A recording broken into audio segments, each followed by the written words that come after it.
Where are we? Water truck. We're near Bucky. That's Lake Gaharwa. Oh, we're on the other side of Gaharwa? Yeah.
Actually, the one that we built last time, this was like the sleeping room.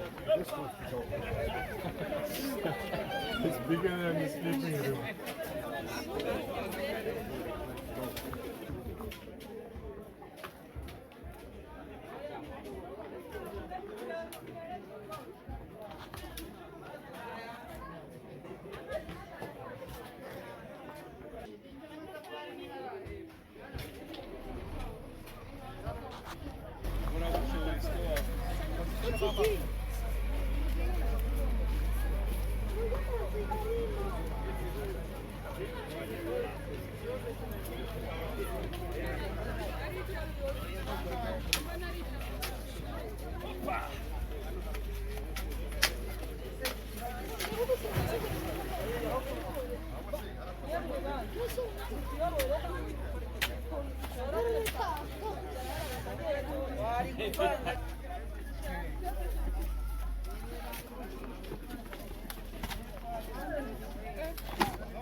I should have brought the GoPro.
niwo muraza kwizigera ntabwo mubona ko abasirikare n'ubu hano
Ndagira mitondo umwe kugitsindagiye mu kugitera urukuru mu kuko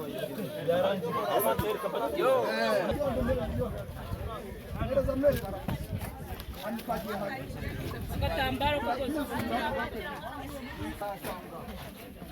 Yone baracyari biki twabibuze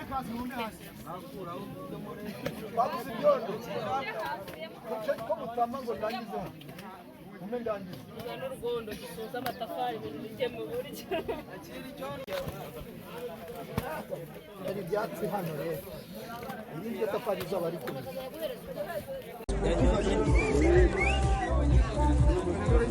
iyi ringi ngo mujye mugira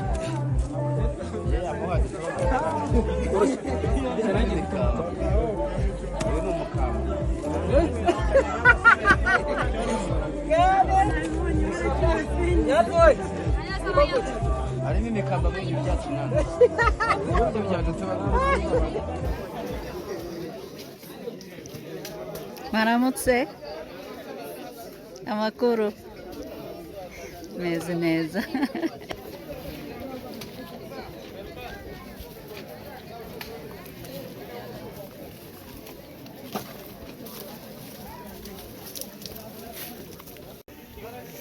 They're building. Oh, they're putting up walls inside the house.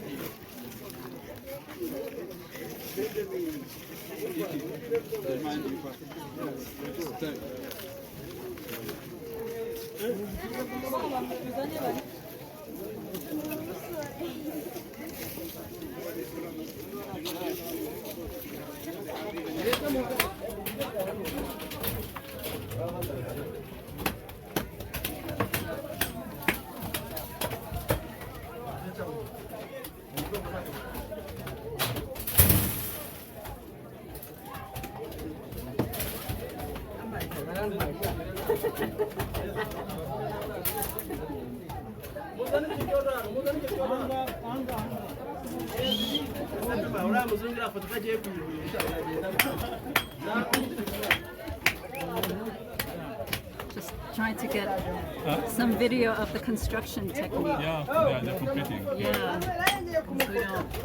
I've never seen anybody build like this before. It's first moment. I've never seen brick, this earth brick, this kind of construction. We've only built with wood in the States. We built our house with wood. What's kind of brick? You use this one? You use this one in Newton State? In the United States, we use like timbers. Timbers. Yeah, timbers.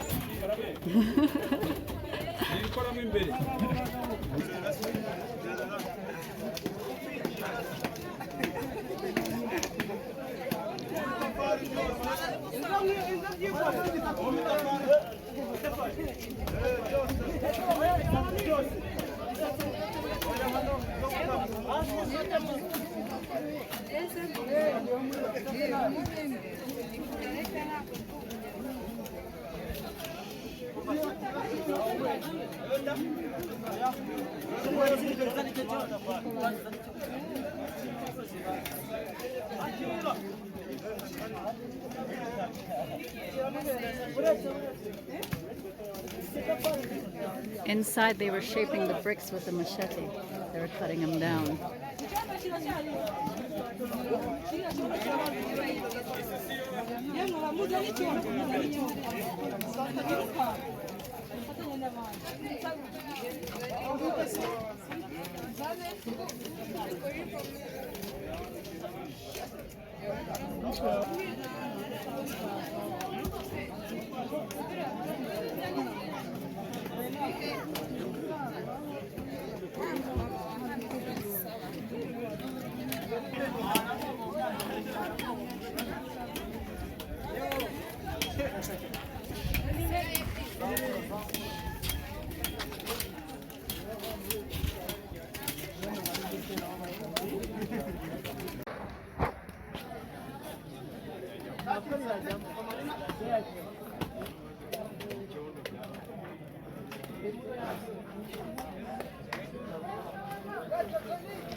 It's okay.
The guy who put it on was the head firefighter for the Rwanda National Police, so he's a policeman. Officer in the police. Do you know where we're going? Just around the corner? Yeah.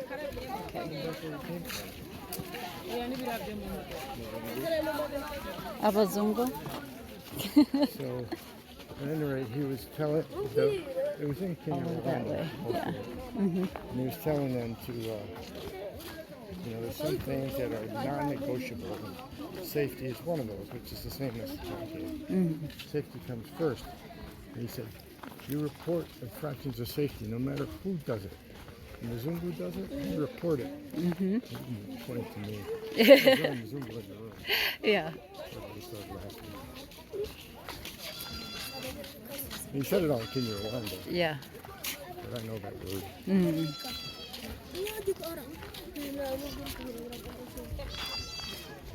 It's a goat.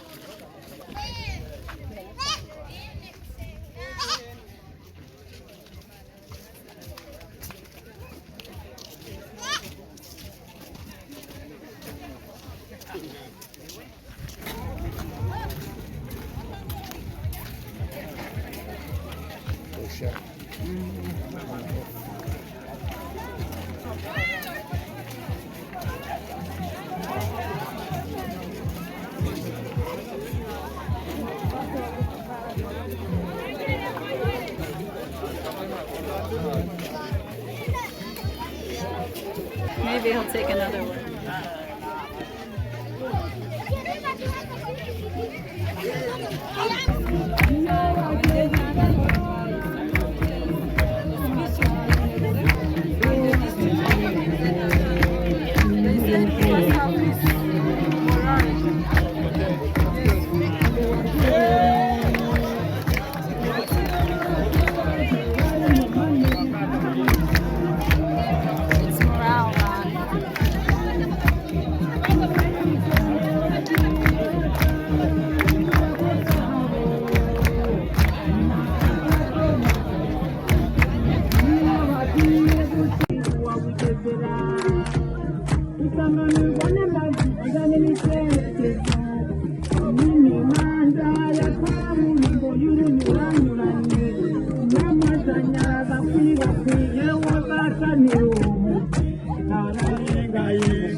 How much?